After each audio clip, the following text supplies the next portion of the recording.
আসসালামু আলাইকুম beautiful people, কি অবস্থা সবার? কেমন আছেন সবাই?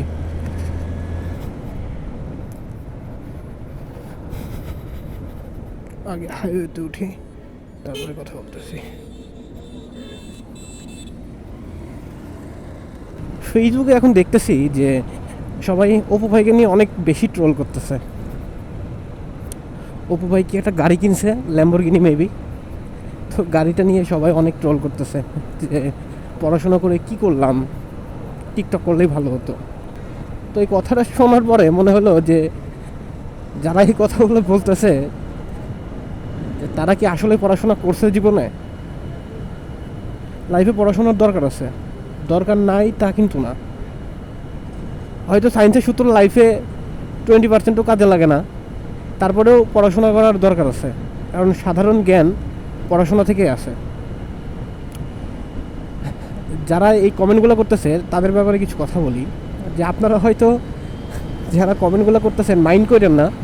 সকালবেলা যান ভার্সিটিতে, দুপুরবেলা আসেন, ব্যাগটা ওইখানেই রাখেন, রেখে রিলস স্ক্রল করা শুরু করেন। এরপরে কে কী করতেছে না করতেছে সেই ভিডিও আর ফটো এইগুলো দেখে শুধু শুধু কমেন্ট করেন। আসলে কি আপনারা কিছু করতে পারবেন জীবনে?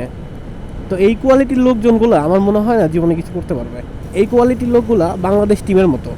বাংলাদেশ টিম যেমন জীবনে আর কখনো হয়তো ইন ফিউচারে বিশ্বকাপ জিততে পারবে না, এই টাইপের মানুষগুলোও হয়তো ভবিষ্যতে আর কোনো দিন লাইফে কিছু করতে পারবে না।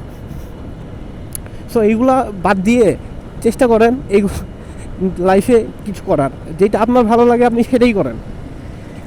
যেইখানে আপনার জ্ঞান আছে আপনি সেইখান থেকে কিছু একটা করার চেষ্টা করেন। অপু ভাই সে যেই হোক, সে লাইফে সাকসেস, সে যেভাবেই করুক, তার কত মিলিয়ন ফলোয়ার আছে এটা আপনি জানেন? সে এমনি এমনি ওই পর্যায়ে যায় নাই। এগুলো আবার ডেট পড়াশোনা করেন, চেষ্টা করেন লাইফে কিছু করার।